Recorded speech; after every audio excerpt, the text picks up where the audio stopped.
So, Mr. Old Man Brown, I'm going to do an introduction. Okay. Okay. And then attempt to set the stage and then maybe ask you a question or two. Okay. You're on I was thinking. You were thinking? What were you thinking about? I don't know. Oh, okay. Don't ask a guy about what they're thinking. Oh, okay.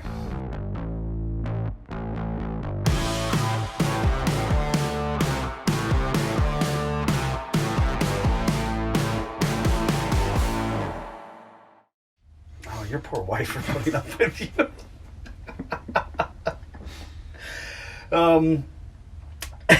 So this is podcast number 2 Said that at already.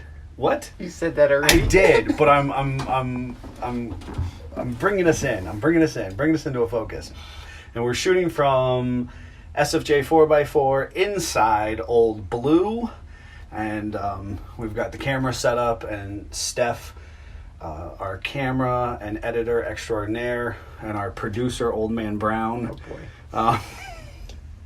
And we're gonna give a go at it. So SFJ4x4, leading independently owned Jeep specific retailer and parts company, but we're trying to bring a little bit of what we do in our day to day To you guys. and our life to you guys. So, Mr. Old Man Brown is our mad scientist responsible for transfer cases, the ever elusive steering columns, and then a lot of our service writings, our general service work, and then obviously customer service as far as dealing with customers coming in. And that's the cool thing about SFJ is that not only are we the guys who are working on the vehicles, but we're also the guys who are talking to you on the phone and trying our best to give accurate estimates and set people up for success however they use their Jeep. So how did you, do you want to tell the story of how we met? Do you remember? So you were at the Lakeshore Cruisers. No. Not Lakeshore Cruisers? No, not Lake. Lighthouse Cruisers. Lighthouse. With CJ2A, which is our logo. Yep. 48. And I liked weird things. So I went over What there. does that say about me? I don't know. What is that? Okay. I like the vehicle. Right. And then you like to talk to people. That's true. And I think the rest was history. I don't That's really true. remember much of it. Do you remember what you asked me, though? No. You don't remember? God, do you know my memory? Does that have anything to do with a car part? I can't remember. Yeah, you asked if it was a Dana 41 or a Dana 44 in the back of the 48. Oh. We were trying to decipher. You were actually you and another one of your friends, and were hunched over in the back of the Jeep, and you were like half crawled under the Jeep, That does sound like me. and you popped your head out, and I was like, "What's going on, guys?" And you were like, "Do you know if that's a Dana 41 or a Dana 44?" I don't remember that. You don't remember that? That's a Dana 41. Yeah, I know that now. Oh, okay. Cover's not wide enough for a 44. But they are really similar. They look. Yeah. The 44 cover, yeah, the 41 cover looks like a squished Yes. side to side. It went on a diet. Or maybe it didn't, when it came to 44, it actually fattened up. fattened up, yeah. Yeah. That makes more sense. When was the first 44 in a CJ? I think, and this is when everybody roasts you, I think it's 3A or 3B. What's but I that? could be wrong. 51? 52? Somewhere in there, yeah. Yeah. Because I think M38s had 44s. I think. I agree. I think by the time you hit The internet early will tell 50s. us if Oh, this the goes internet. The internet. The people will speak. Yes. And I'm sure there will always be that one elusive guy who will be like, I have a period correct 1943 and it has a factory 44 prototype. Yes. Which is true. Could Because be. obviously I've had prototype things in our life and we've Yep. had unique one-offs. Yep. You never say never. Oh, that's right. So we met that night over over an axle, which is fitting compared to how this business operates now, if you think about that. Yeah, that's true. You know, the functional stuff that we do. And I think you gave me a business card. Okay. Because I got your phone number somehow. Oh, you were a best customer at first there. Yep. that was without a shadow of doubt. Yep. You had the XJ at that time. Yep. Was the XJ your first Jeep? Yes. So what? The 93 was my first Jeep. So tell us about the 93. Well, the 93 is a Jeep that everybody wishes they could go back and get now. Had 73,000 miles on it. It was a black sport, gray interior. The old lady owned it. Had running boards on it that were also black. Was it actually a little old lady? Yes. Actually owned by a it's little lady. like Chevy 4-bolt main. They're all out of Corvettes. Her son was selling it for her. Really? It was in Madison, in the front yard. And me and my dad went down the road and I saw it. I made him go back. Really? And I had a 82 Concord 4-door sedan for a daily driver at the time, which sucked as a daily driver. You were... Wait, was it 84? 82. 82. Yep. Concord, AMC 258. What possessed you to drive that as a daily driver? So that was also a little lady car. It had 58,000 miles on it, and it had all the paperwork and the original keys and everything. So I overlooked the grandma of the car and fell in love with the originality of the car. Okay, even though it was a Concord. Even though it was a Concord. How old were you then? I don't know. It's good at that. Probably, see, that was... You had to have been like 21. Somewhere in there, maybe. 21, driving an 82 Concord. It was just out of high school, so yeah. You were the coolest dude. Yeah, no. Thank God I had my girlfriend, now wife, at the time. Yeah, your wife. Oh, poor... I can't imagine that Amy stuck with you over that process. Yeah, it died on us going to college. The ignition module died in the Concord, and we had to be set on the side of the road. I mean, just so we're clear, this had to have been 2007? Somewhere in there, probably. 2006, 7? Somewhere in there, yeah. And we were doing college. Because we met summer of 07, I think. Is it 7 Okay. or was it 6? I think it was 7. You know what? It might have been 6. It was summer of 06. So my wife is how I got into Jeeps. She had a 91 Laredo that used more oil than gasoline. You just changed the filter every once in a while when you kept putting oil in it. Right. And that sort of exposed me to having a Jeep like in the fold. My dad hated them. And then we got her a 94 Sport, black, gray interior. Okay. And then the 93 was its twin, so it was kind of cute. We had couples. You had a couple of Jeeps. Yeah. But you know what? I heard a rumor that her Jeep was actually bigger than yours. Until I stole half her lift parts to put on my Jeep. I didn't tell her about it. You took lift parts from your then girlfriend. Yeah, totally. Oh, man. Shamelessly did that. My leaf springs were shot, as they commonly are in Cherokees. And so I bought full super lift leaf spacks because we had put a add-a-leaf lift on her Jeep that was a super lift because her dad had a super lift on his truck. That's the truck you have now. Which is the truck we have now. Which is a whole nother podcast. That's Another an opportunity to talk about that. And so I bought full leafs and my Jeep sat like a race car. Nose down. It was all raked out. Raked out. Because I was poor, so I was going to do ZJ coils with a spacer without the factory spacer to get me the 2.5 inches that my rear leaves were supposed to get me. Right. And I got a solid like 3.5 inches or 4 inches in the back.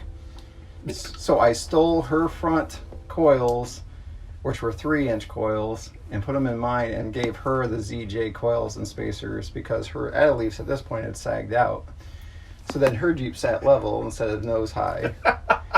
And I don't know if she knows that now, but I don't know if she ever did finally know that I did that or not. You stole all her parts for her lift. But the women, our wives, we both got with our wives young, and they went through the paces with us. Yeah, that's also ironically when I bought my first JKS part. Okay. Because my 93 was undrivable. What did you... So I tried to go from my parents' house to my girlfriend's house, now wife's house, and almost died from death wobbles and shakes, which ironically we now specialize in. Right, right. So I went on and found Curry, which I knew from Hot Rods. Yep. And JCast, I think, was $1 or $2 cheaper. And it was exactly the same thing. So that's what you went for? So that's what I bought. But you know what's a little insider secret? They were actually working together at that time. Yep. I didn't know that, though. Well, no, nobody, I had never even heard of a Johnny joint. It was really cool to see it, though, and, fresh out of the package. Right. Relatively new technology at that time. And so I put that on, and then magically I could drive my Jeep again. Death wobble comes, and then it goes. It goes away, yes. And that's, it had 31 BFG ATs with black steel wheels. Notice the theme here. Notice a theme. That was That's how most of my Jeeps are. Unless they're green. Unless there's some green. version well, of green. I tried to do as different than those. But yep, it was all blacked out, clear corners, dark tint in the back. Had a sub in it, typical high school. So wait a second. How did you go from Concord to how'd you have a murdered out cool vehicle? So I actually remember it was wintertime and I got given some tires on Chrysler rims put on the Concord for the winter, and the car still wouldn't get out of its own way in the slush. And you don't think you need internet and wipers until you don't have them. So I got tired of turning on and off the wipers. Yeah. And then when I saw that Cherokee, I was like, that's what's up.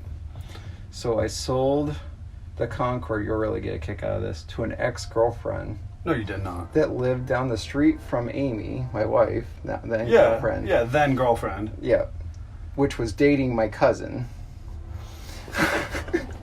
I'm gonna need a wall map to figure that one out. Yeah. Wait, I'm just curious. I mean, how old was she? Was she also in her 70s at that time?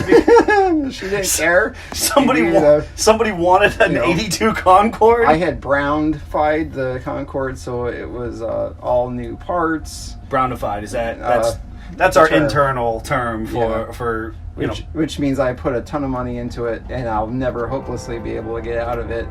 So I handed her a pack of receipts that was like $4,000. Yeah. And told her I'd take $1,200 for the car. You took $1,200. And she was like, well, heck, this is a win-win for me. That's right.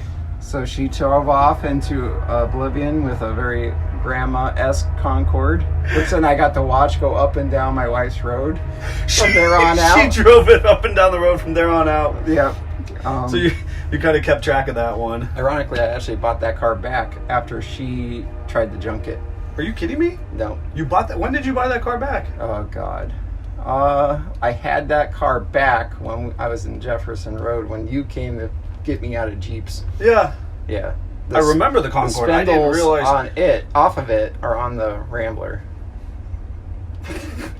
Which is also a grandma car. Right. But that's another That's podcast. why the old man Brown thing fits so well. Yeah. Got my use out of those brakes. Use out of brakes. I mean, we're talking about a 20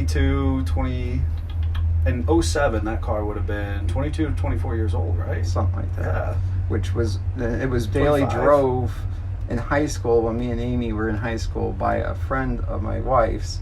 It was her grandmother's car, and I bought it off of her because she had, graduated and she wanted to go away from the high schoolness.